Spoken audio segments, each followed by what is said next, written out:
Welcome back to Charter California Edition. I'm Brad Pomerance, and we are joined by Tommy Gong. He is the Assistant Clerk-Recorder in San Luis Obispo County. He is running for the main position, Clerk-Recorder, for the county. That election will be held in June 2014. Sir, we wish you the best of luck. Before we talk about the race, what is the role of the Clerk-Recorder in San Luis? Yeah, you know, we like to say that the Clerk-Recorder's office, at some time in someone's life, they are going to be encountering the Clerk-Recorder's office. Right. Whether it's voting on election day or whether it's recording a document with us, meaning that they bought property in the county, or whether they were born in the county with their birth certificate, or they were married in the county, or that they ran a business in the county, they will have encountered our office at some time or another. It seems as if, in my simple mind, the way I do it is I divide it into two. You have elections and then vital records. Is that a fair way to state it? Yes, that's true. So you have a long history with working in elections, a fascinating one.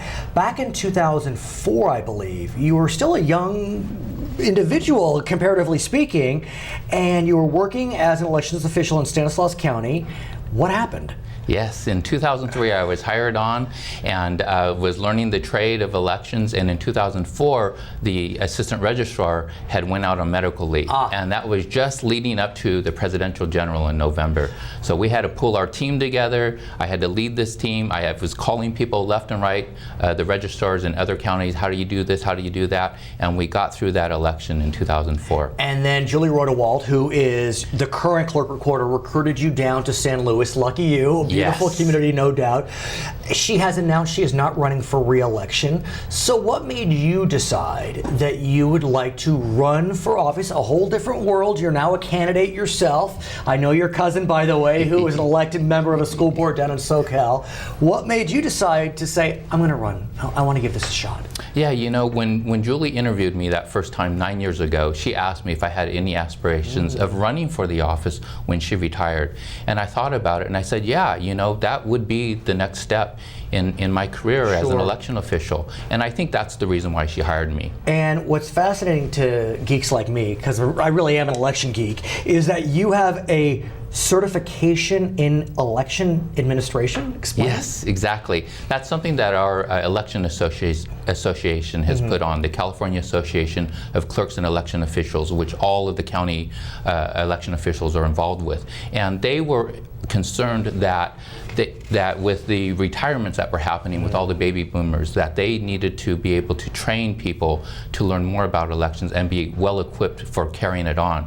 And so I felt so proud that I was among that very first class that graduated. And I have to think, in the wake of what happened in Florida in 2000, Ohio sort of in 2004, that a lot of attention has been paid to the integrity of elections and to make sure that in a democracy like our own, there's no question about the honesty and fairness of our ballot. Yes, exactly. I mean, that is the bedrock of our democracy. And so having that integrity in the election office, in the whole voting process, is critical to the voters' faith in the process.